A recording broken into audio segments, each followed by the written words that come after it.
All right, welcome back to the Powers on Sports podcast. I'm Jason down here in Tampa. And next up on the podcast is our Life of the Wife series. You heard us talk to some athletic directors' wives. We've talked to Coach Bruce Arians' wife over the years. And now we are very, very thrilled to talk to my buddy, Brad Johnson, Super Bowl winning quarterback for my Tampa Bay Buccaneers.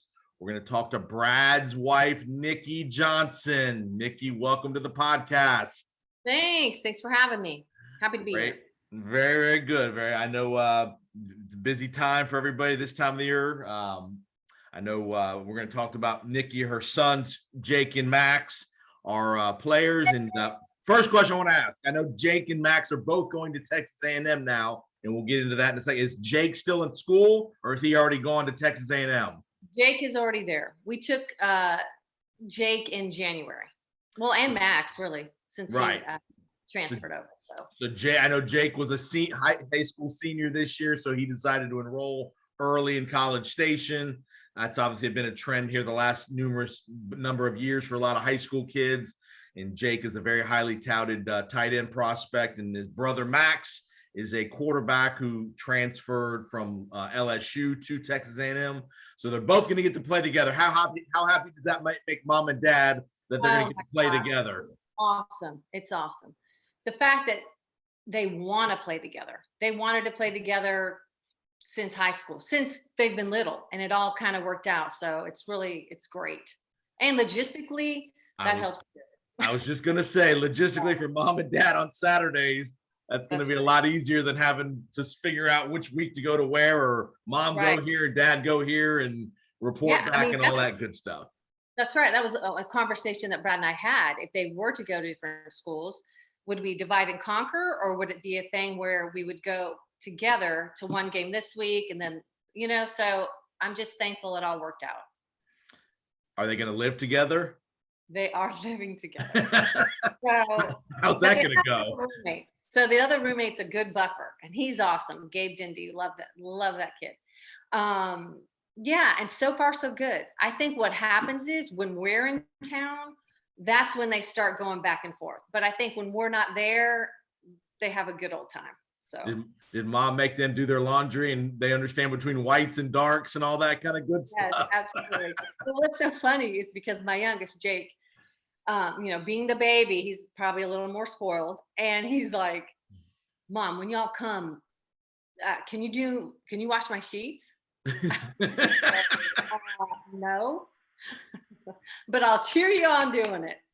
So he has gotten a quick lesson of how to do his own sheets and not just wash them, but put them back on the bed. That's the most important part, is putting them back on the bed. Yeah, exactly. You can wash them like Brad likes to do. He thinks he does laundry when he washes the clothes, dries them, and then puts them on the dryer in a pile. And I'm like, honey, that's not laundry. That you have to fold and then put away. That's actually doing the laundry. Yes. He and I kind of butt heads when it comes to laundry. So give me a couple things that Brad's not very good at. Oh gosh. He's gonna kill me. It's not that he's not good at something. He just hasn't had to do certain things. Like I was always the handyman. When he played, it was me. I just kind of grew up. My mom was always the one, wallpaper in the house, moving furniture, doing this or doing that. So I've always been the one to toilets fixed. Okay, let me figure out how to fix that. Let me look it up on YouTube. Where he's more like, if he had to do it, he can do it.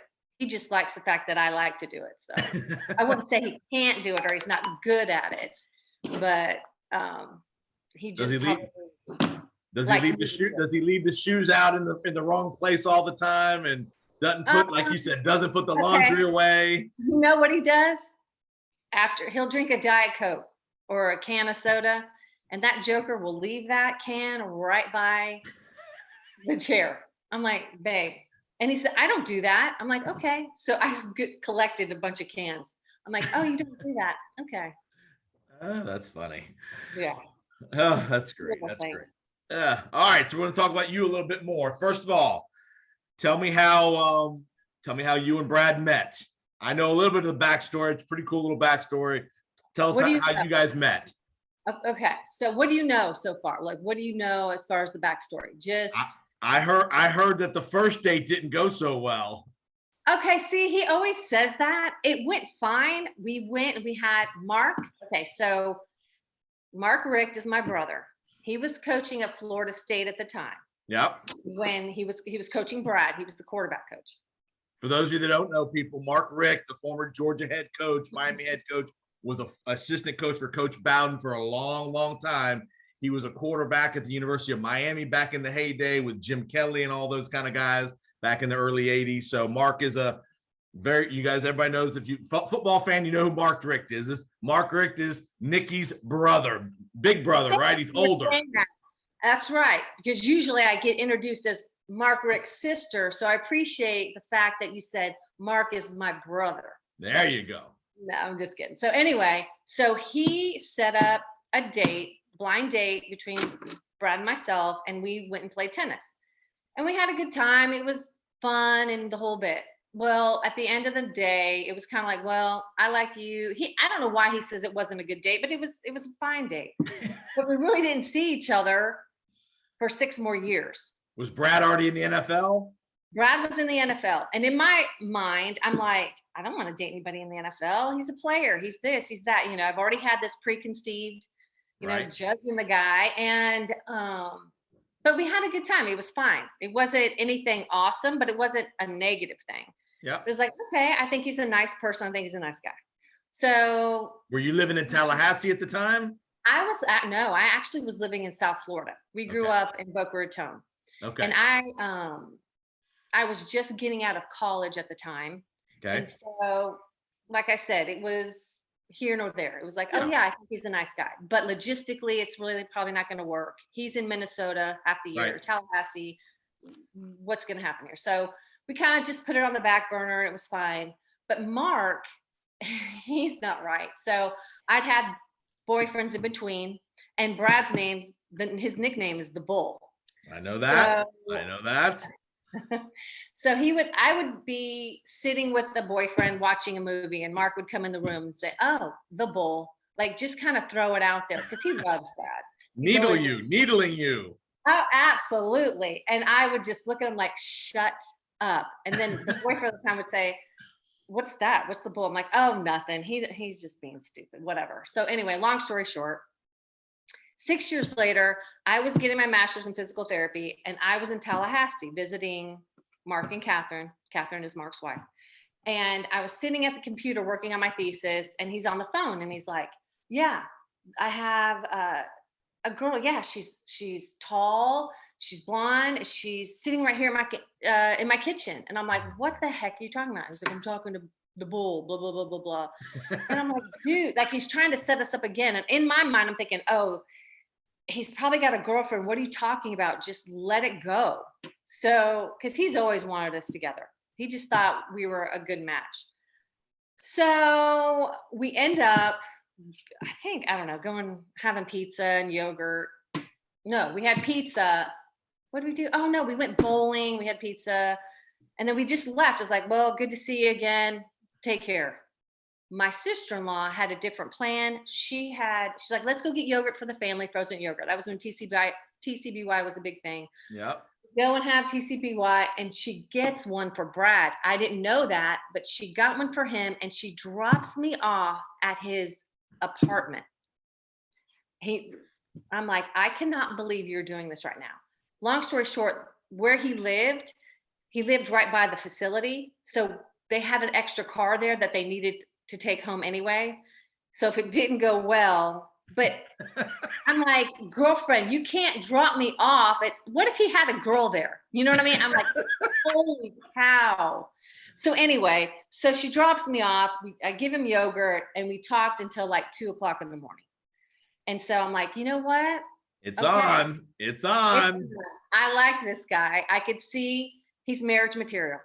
Just the conversations we had, I had a boyfriend at the time that I was getting ready to break up with. I was in preschool and I was busy. So anyway, long story short, I had to break up with him. He's like, I'm going to call you on Tuesday. And still in the back of my mind, I'm like, oh yeah, sure. You know what I mean? It was still that NFL player mentality that I had. And he called me on Tuesday. I'm like, yeah, I already broke up with the boyfriend, blah, blah, blah, blah, blah. So our first date was on Valentine's Day, 1990. Yeah. There you go. That a girl. Yeah. So that's cool. That's very cool. To make a long story longer. No, I'm just kidding. No, that's keep going. That's great. No, that's great. So you met 4 or 5 years into Brad's career. I don't think I told you this. I actually played football. I don't know if Brad told you this. I was a walk-on kicker at Florida State. He did not tell me that. When Mark was the quarterbacks coach and all that stuff in the early 90s. So okay. That's cool. Yeah. That's awesome. So I fondly remember many a days at practice with Coach Rick and all that kind of good stuff. That's awesome. Making fun of us kickers. Oh, yeah. He can be ruthless at times. No, I'm just kidding. All right. So I hear back in the day, you were a little volleyball player back at USF down here in Tampa, where I'm at. Right. That's right. Talk to me about your volleyball career. Oh my gosh. Since your nickname is the Killa. Killa. Yeah. Killa and Asa. Yeah. I loved volleyball. I mean, I played all 3 sports in high school. And then my junior and senior year, I focused on volleyball, and I ended up getting a scholarship at USF. I was an outside hitter. Okay. I started as a freshman at some point. It might not have been the very beginning of the season, but it might have been. I can't really remember. It's really sad. It's 30 years ago. And God, I loved it. I loved my teammates. It was fun. It was awesome. I still hold some records. Oh, no. No, don't be shy. No, I do. I just hate talking about it because I feel like I'm bragging, but I think I have some records in hits and digs and aces, like 3rd all time or whatever. There you go. But there are a couple players in there that just demolished any records. I can't remember her name. Michelle somebody. She played in 2000. She was a stud. Brad and I watched her play one time. She was excellent. So you guys, I hear you when you get excited, when it's go time, you like to say right here, right now.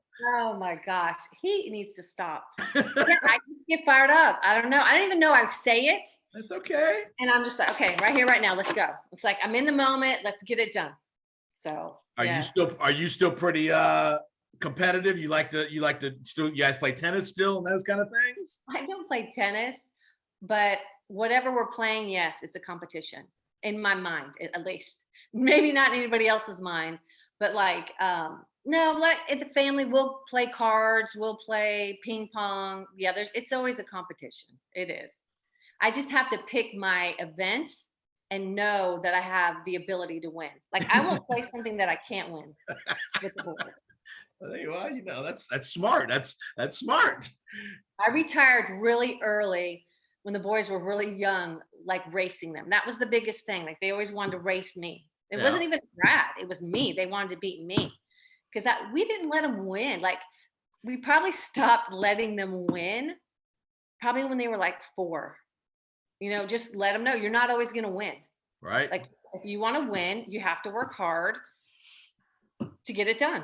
And so that was just something we never, when they're little, yeah, you act like you're fighting or you're playing and you let them win.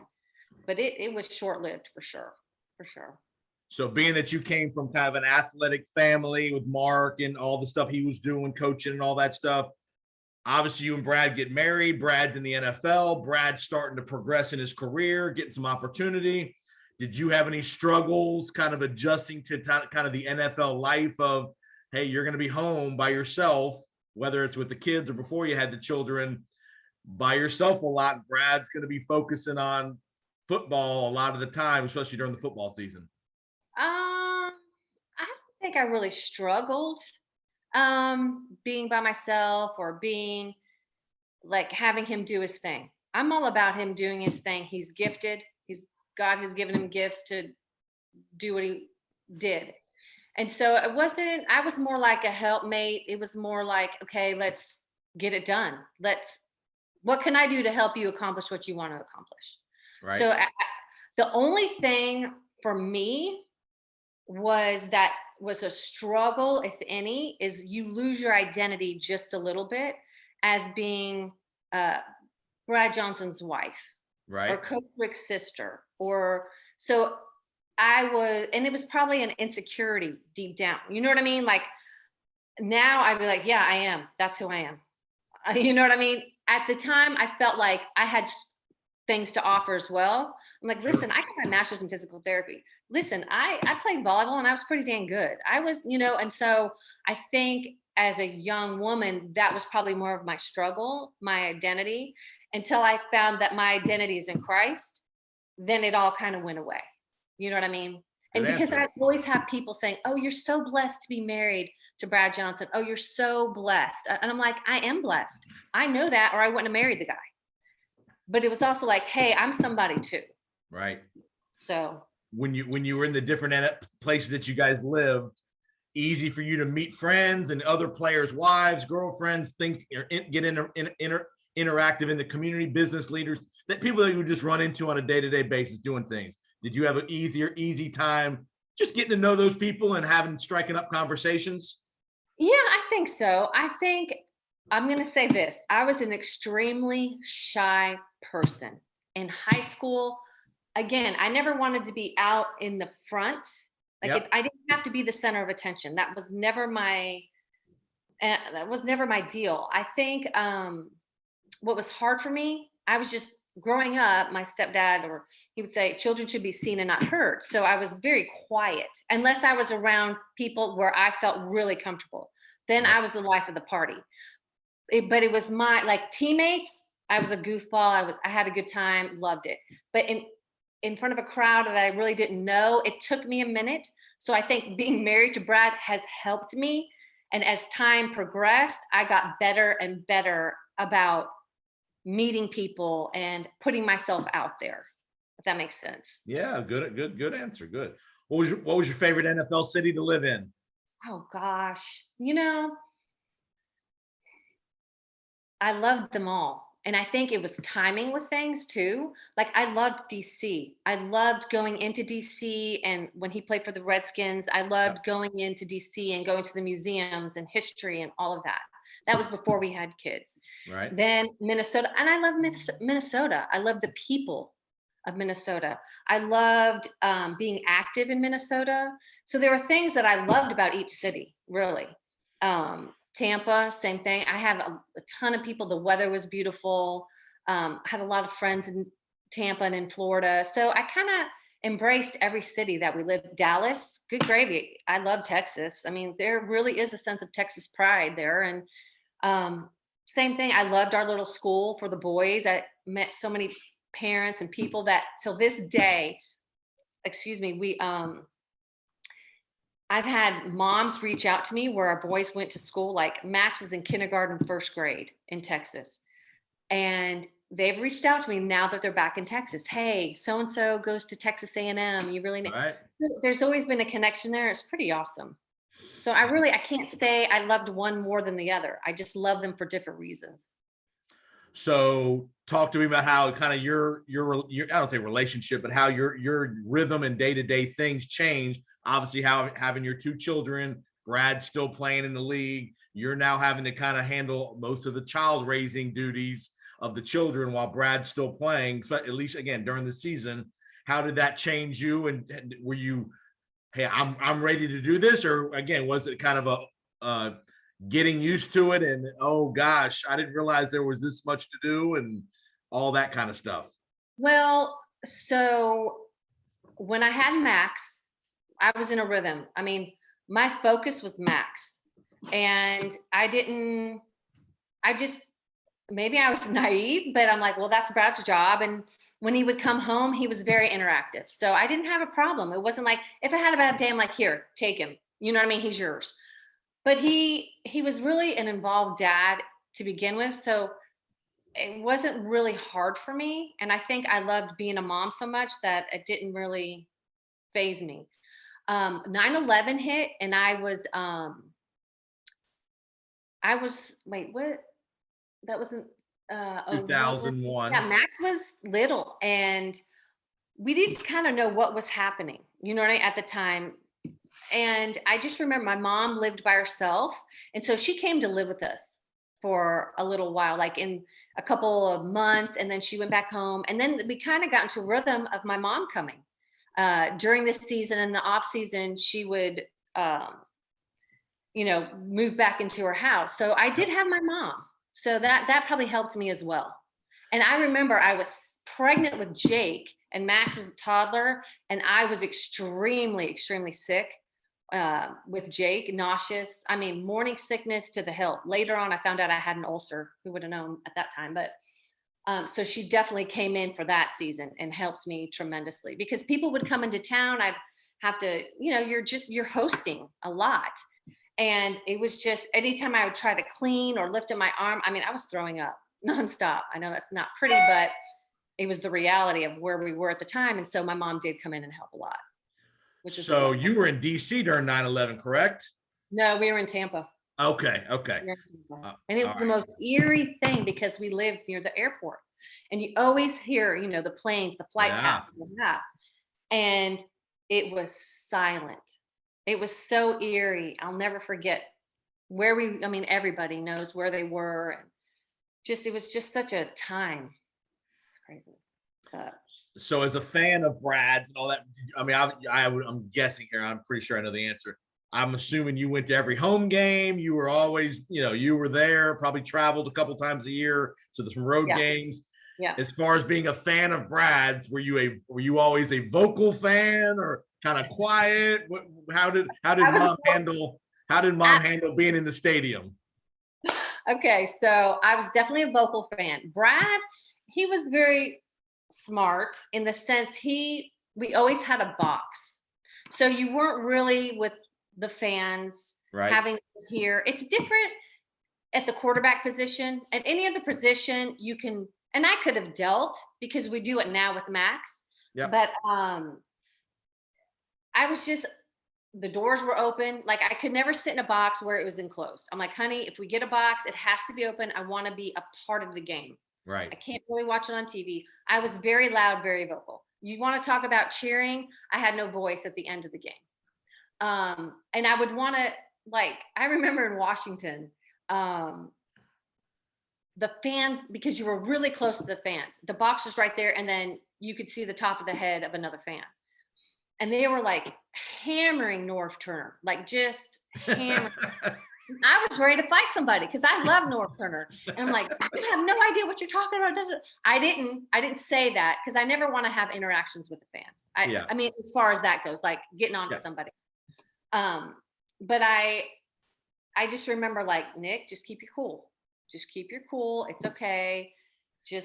So what I would do is just cheer, let's go, Norv, you got it, buddy. Let's go. You know what I mean? I would kill him with kindness, or I would, it was just, but as time went on, my body was it couldn't take it. You know what I mean? You can't live and die on every play.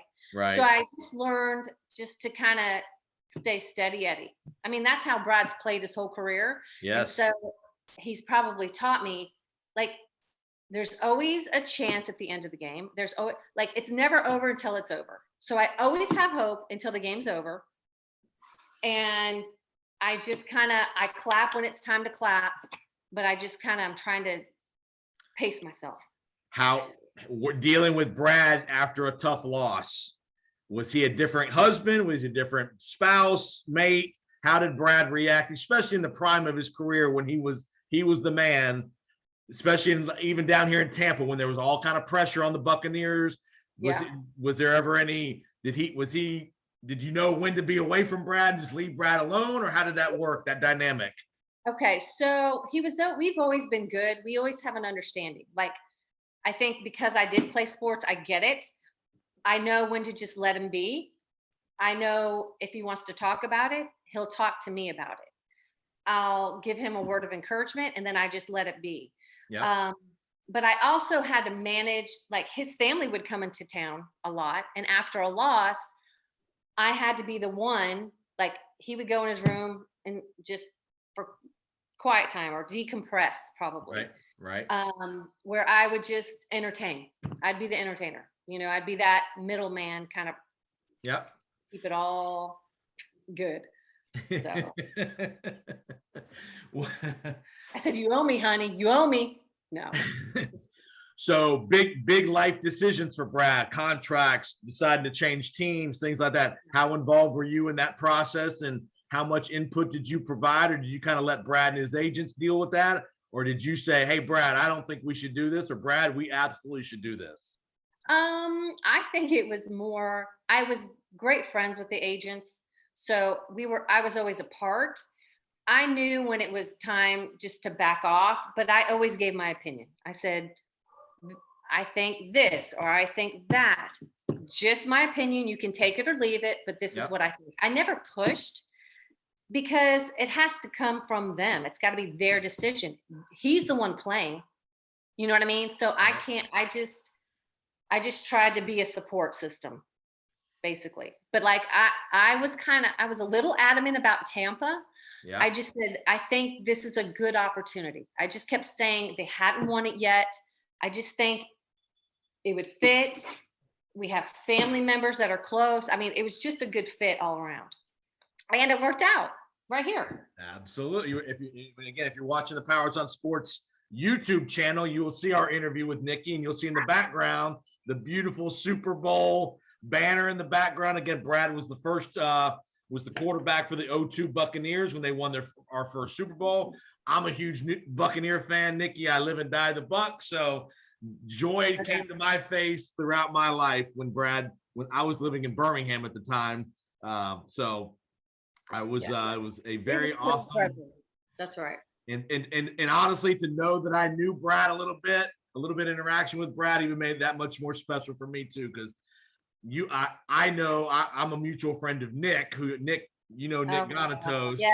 So that's how I got introduced to Brad a couple times at Florida State when he was in town during the off season, is through Nick. So that's how I got to meet Brad. So that's kind of my connection with Brad. And so so that it made it even more special for me to be able to experience. How, as far as playoffs, talk to us about the Super Bowl run. Obviously, it was a year, a lot of expectations in Tampa. They finally got over the hump. The quarterback was kind of the missing piece in Tampa for a long time in the offense. Coach Gruden, all that stuff. Talk to me about just the whole Super Bowl experience for you and your family and everybody. Okay, so again, I was pregnant with Jake. So I was about at the Super Bowl. I think I was 7.5, 8 months pregnant. Wow. I really wasn't supposed to travel. And I said, oh, no. I will be traveling. And it was in San Diego. Yep. But I remember watching the NFC Championship game against Philly. And I was sick as a dog. I had a stomach flu. And I remember watching it and throwing up, coming back, watching it. Like, I was really, really sick. But I was so freaking happy when they won that game. It was unbelievable. And then going to the Super Bowl, it was surreal. It was awesome. I mean, as sick as I still had morning sickness, and I was as big as a house, and just kind of taking care. It probably helped me and my nerves, really. Right. And the pressure of it. And it would be just pressure in my own mind, I'm sure. But just having to take care of him. I think we had like 17 people there at the Super Bowl, and just like taking care of logistics and tickets and seating arrangements and who's sitting with who. And my sister actually ended up coming so she could watch Max, so I could really watch the game. And Mark was there and his son. It was awesome. It was awesome. And then after they win it, and we go down to the field and all the confetti. I will say this. The only negative thing that I can remember was being pregnant, and all the reporters, everybody just comes in on you. And I just remember giving people elbows, like, you better back away. I'm protecting my little baby in here. Mama's pregnant. What's that? Mama's pregnant. Right. She's cranky. That's right. You better watch out. Other than that, it was unbelievable. And I remember afterwards, because Brad had to do some interviews and we were just kind of walking around. We had no ride. Our ride was gone. We missed the bus. So I think we ended up getting a ride. I can't remember. Maybe it was the Disney people or somebody gave us a ride back to the hotel. I don't know, but it was a sweet time because it was just Brad and I, and we just And it was were the able to culmination of a lot of hard. It was a culmination of a lot of hard work. absolutely, absolutely. And you reach the pinnacle. I mean, Yes. it was incredible. It really was. And I just love that team. It was just a great team. I love the guys and the wives. It was awesome. And you guys will, the cool thing is, no matter where you guys are at life 20 years from now, you'll always have that moment, and they'll always celebrate. Us in Tampa will always celebrate. You guys were the first ever team to do it. Brad was the first ever quarterback to do it. No matter what else happens, you'll always have that. So that, and hell, this year will be the 20th anniversary. I know. Crazy. I'm sure the Buccaneers will do a celebration this year of that, bring everybody together and all that stuff. So that will be, again, something you guys will be able to live forever and remember that. No doubt. So Brad's kind of transitioned to the end of his career. Did you help Brad make the decision to stop playing? I know he had a lot of injuries there late in his career. How did that whole transition of him going from an active player kind of to retirement, how did that affect you guys as a couple and a family? I don't think I was always there to support. I think as a player, you have to decide. You can't let anyone decide for you. I mean, you can if someone lets you go, or right, they can kind of decide. But as far as him saying this is it, it was him, and I was there to support him. I knew it was going to be a hard transition. Yep. I don't think he thought it was going to be, because I think he's like, you know what, I'll focus on my kids and I'll coach their teams. And he's done all that and done it well. But I think you don't realize how entrenched you are in something, whether a lifestyle. Yep. That's right. And he's done football his entire life. Right. High school and on, and it becomes your identity on a level. So when you're done, you're like, okay, what's my purpose? What am I doing? So it's just a transition. He didn't go through depression or anything like that. It was nothing like that. But there are times you're like, wow, okay, what's next? So, and you're probably not used to him being at the house all the time. That's what I was just gonna say. Absolutely. I'm like, dude. So he came in trying to tell me what to do, and I'm like, babe, I've been doing this for how many years now? And I had to really check myself, because I wanted to let him have it. Like, buddy, no, sir. I've been running it. Don't tell me how to do it. But then you just kind of get in a groove and it all works out. It's fine. Because he's got to feel like he's in charge, and he is, but I'm just like, okay, just simmer down. All right. So your kids start to get older. You obviously, Max and Jake, you can tell that there's some athletic ability, and you guys got some great genes with you and Brad, obviously athletic genes. Do you start when Max starts to get 12, 13, 14, there's some opportunity probably and some hope that, okay, he might turn into something here. How did that for you as the mom, cheering him on, all that kind of good stuff? Did you have to temper your expectations, or did you say, let's go right here, right now? Yeah. I mean, I always have that in me. If it's something they love to do, if he wanted to play the violin, I'd be okay, let's go. You know what I mean? Right here, right. Give it your best. I'm always like, be present where you are and do your best. Yep. And get the rest. Good old Tony Horton on Power 90X way back when. I've always kept that in my mind, because if you do your best and you give it all your effort, then the outcome will come. Whatever you put in is what you're going to get out. So when I saw that if he loved it, I'm like, okay, let's go. If that's something you want to do, not that mom or dad is, that we're trying to make you do something. If that's what you want to do, let's go. We will give you every opportunity to help you achieve your goal. And he was a kid that he's pretty intense now. He's my kid that he was born intense. But once you get to know him, like, he is funny and fun loving, but he's got an edge to him for sure. And once he put the work in, he went to camps. He missed things with his buddies that they got to do, but he put it in, and but guess what? He achieved what he wanted to achieve. That's So right. I'm proud of the kid. I'm like, How hard during the whole process of for both of your children, Jake and Max, the pressures of Brad went to Florida State, Mark coached in Georgia, all right. that stuff of where to go to Yeah. school. Yeah. You grew up in South Florida at my University of Miami in the picture. Alabama, Texas, just all the things that go into making a decision. You as the parents have to really help guide the children to make good decisions. It's ultimately their decision, but you got to provide some adult guidance. That's right. And I think that's what we tried to do. We tried to say, okay, if there was a red flag, I would totally have intervened and said, you know what, Max, this is right. I have to say we're gonna mark this school off the list. But we really wanted it to be his decision because again, he's the one that's going there. He's the one playing. He knows if the coach is a good fit for him. Yes, can we see if there was something major? Right. Then we'd put a nix. But overall, he really did a good job of evaluating schools, like what he liked, what he didn't like.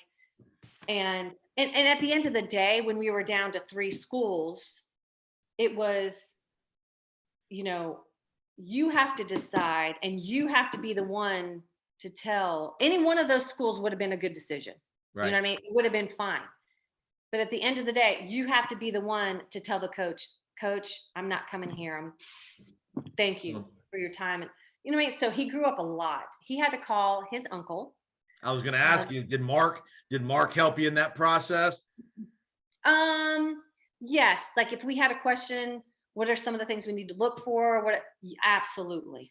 What was tough is he was being recruited by Mark. Right. And so it could have been unbelievable. You know what I mean? You think of the family dynamic, it could be awesome. But then there's a part where, it could be kind of sticky and you don't want to ruin family dynamics. And sure.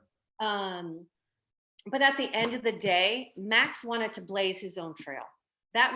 He could have gone with his uncle, but it was kind of, and his cousin was the quarterback coach at the time. Okay. So, which could have been awesome as well. So I think once he made the decision that it was LSU, he had to call and let his uncle know, hey, I'm not. And that was one of the hardest things that child had to do was call. And even at Wisconsin, he loved Coach Budmeyer and Coach Chris. I mean, that was a big deal for him.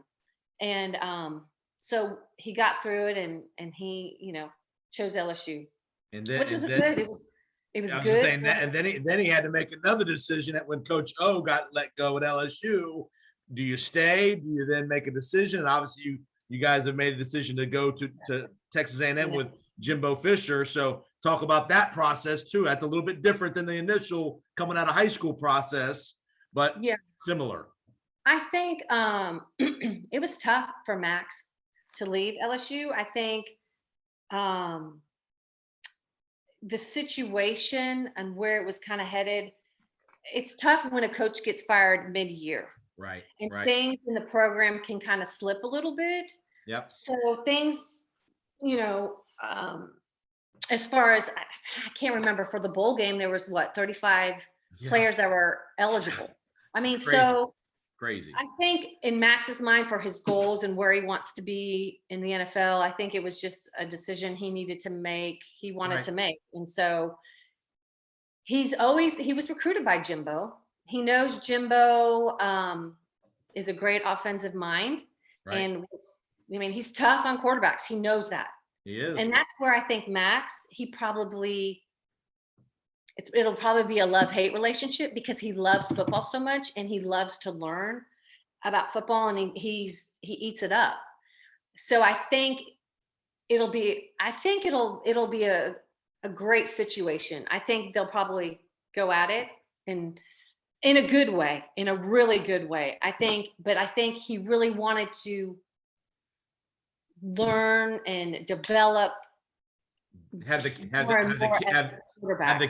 kids leaned on you and Brad when it comes to just living away from home and being away from not being at home and having to wake up every morning to go to class when you don't feel like it or do the little things that you have to do. They don't lean on us as far as that goes at all. I think Max being the first to go, and Brad might say, listen, he would give him advice. I would set 2 alarms. I would do this. I would do that. But when the time came, and Max will say, he's like, I was on my own, dude. Like when Jake got to LSU, A&M, he's like, listen, I had to do it by myself. He's got to figure it out. And so I think it's more of, I kind of feel like this is their time to figure it out. Yeah. I know when I went to college, yeah, I had to figure it out. This is the time kids need to figure it out. I think kids are so coddled nowadays. I just think it's time they have to figure out who they are, how they're going to do things, and it works out. You got to fail a little bit to improve. sure. So if you don't wake up for that meeting, you're going to run your tail off, and guess what? You're probably not going to miss that meeting, or you're not going to be late or whatever. They've Right. never been late or missed a meeting, but I'm at least, I always tell Brad, because Brad's probably a little more like, he would always make their lunches. I'm like, honey, they're in high school. They need to make their own lunches, or, you know what I mean? But he missed out, I guess, when they were younger. So he loves doing things for them. But I'm also like, they have to figure out how to do things. Because like you said, when Jake was at college, do you know how to do laundry? You daggum better know how to do laundry. Or if you don't, you figure it out. You figure out you don't wash your darks with your whites, because then you know what I mean? They'll figure it out. Right. So, How have you guys transitioned to no kids in the house? okay, so now that's a different story. We do FaceTime them often. So that helps the transition. It really does, because I think the anticipation of the transition is worse than the actual transition. You know what I mean? I think you're like, oh my gosh, for a mama, what's hard for me of boys, I don't have any girls, I just have boys. So I knew as soon as they leave this house, that's it. It's over. They're not coming back, which you raise them for that, that's God's plan. I want that for them. Right. But I know right now, I'm mama, they'll call me, need advice. But once they get married, that's it. That's who they need to, that's their person. And so I'm like, man, Lord, please just let me love their wives. And I hope their wives love me. The good thing is they're going to probably try to pick a girl or a woman, at least that they know mama will like. That's right. Amen. All right. So what do you give me a couple things you and Brad like to do? No kids now. What are some just personal you and him things that this stage of your life that you guys just like to do with yourselves? No kids, no other people. What are things you guys like to do together? We always go to movies. That's our go-to dinner movie. We talk about traveling, like we want to go. I've never been to the Grand Canyon. Just things that we want to kind of do domestically. Just that kind of stuff. Playing cards. Cool. We're pretty boring. How'd you guys decide to pick Athens, Georgia as kind of your home base? Mark, Coach Rick. So Mark coached here. We were still in Tallahassee. Yep. I'm a big family person. I came from 5. I'm one of 5. And I love my family. I've always been close to my family. Yeah. When Mark took the job, we still lived in Tallahassee. I was sad. I'm like, dang, we were here in Tallahassee. I moved from South Florida to Tallahassee. Mark was still coaching at FSU. And then that next year he took the job. I'm like, dadgummit, I just got here and he left. So Mark's wife, Catherine, and it was funny that in between, I would always look online at houses in Athens, like just dreaming, like, can we just move there so we can be near the family? And he's like, no, we're not leaving Tallahassee. I'm like, okay, whatever. So Mark's wife, Catherine, she ended up getting cancer. And so they have 4 children. And it was during May that she had to have surgery. And I ended up going with our 2 boys and staying in their basement to help them with their kids, to take care of the kids, because Mark was coaching, obviously. And so I was there for like 6 weeks until she recovered from surgery. She's great, cancer-free, awesome. Great. Didn't even have to go through radiation, chemo, nothing. So great to hear. Thank you, Lord. And so I loved it there. And Brad saw the interaction between the cousins, because my sister was there. Her husband was the chaplain at Georgia, and she had 2 children, and then Mark's kids, and then they all just had a good time. And I think it clicked, like, you know what? I think our boys need to be around family and their cousins. Good. And then what's funny, my other brother ended up moving to Athens as well. So we all ended up in Athens. My parents are here. Everybody's here. So that's how we ended up in Athens. And there was no, I won't say what the word is. Obviously, Mark left Georgia. There's no community ill will towards you guys for, he he had a great career coaching at Georgia, unbelievable. Didn't quite get to the mountaintop, which they did get to this year. Was that a fear of you guys of, oh Lord, Mark leaves Georgia, we're in Athens? No, you know why? Because he got fired. So he gets fired. There's no ill will. If anything, there would be ill will towards Georgia. You know what I mean? Right. No one, everybody loves Coach Rick. I was saying nobody in the community's ill will, like, oh God, what are they doing living here still and all that? Not at all. Not at all. We're so entrenched in the community that we're a part of the community. You know what I mean? It's just no ill will at all. Very cool. All right, one more question to get you out of here. Yeah. Give me a splurge purchase of something, whether it was some playoff money, additional playoff money that you guys made, signing bonus. What was something that Nikki said one time? Brad, I don't give a damn. I'm going to buy this. Oh God. But see, that's not how I operate. I don't know. Or hey, Brad, we're going on this trip. We're spending this amount of money. I don't care what you say. We're doing this. You know what? I think I ended up buying a Rolex watch. I think. There you go. Yep. But it was never like, I'm getting this. I'm like, hey, I would like this. Are we good with that? Yeah, great. Okay. You know what I mean? I think we spend most of our money now. Well, not now, but when on food and entertainment and things like that. I'm telling you, my grocery bills, holy cow, when they're in middle school and high school, it's crazy. It is crazy how much money we spent on food, but they needed it. I mean, really. And now we're like, oh my gosh, our grocery bill is so small, except for inflation. But other than that. Now, last thing, I'll get you out of here. Are you the one behind? Are you the one behind the Big Bad Brad trick shots on Twitter? Okay, where'd that come from? No, I love that he does it. I was the cameraman in the beginning. Okay. In order to save our marriage, he ended up getting a tripod. I said, babe, perfect, because Mama has things to do. I can't spend that much time out there filming you. I love you and you're awesome, but no. So no, it's so much fun for him to do that. It's exercise and he just has a good time, and it's good, clean fun on TikTok. It's just funny how many people know him from TikTok. I'm like, what? Oh, you're Big Bad Brad. I'm like, oh gosh, please don't encourage this. But, it's good. It's all good. It's fun, and he loves it. And that fits Brad perfectly, just from the few times I've met him. That kind of stuff. Yeah, and people don't realize, because he was so steady Eddie on the field, they didn't really know his personality. I mean, even here, sometimes he's just really, quiet and stoic, but get him going on something and he'll go. He's a goofball.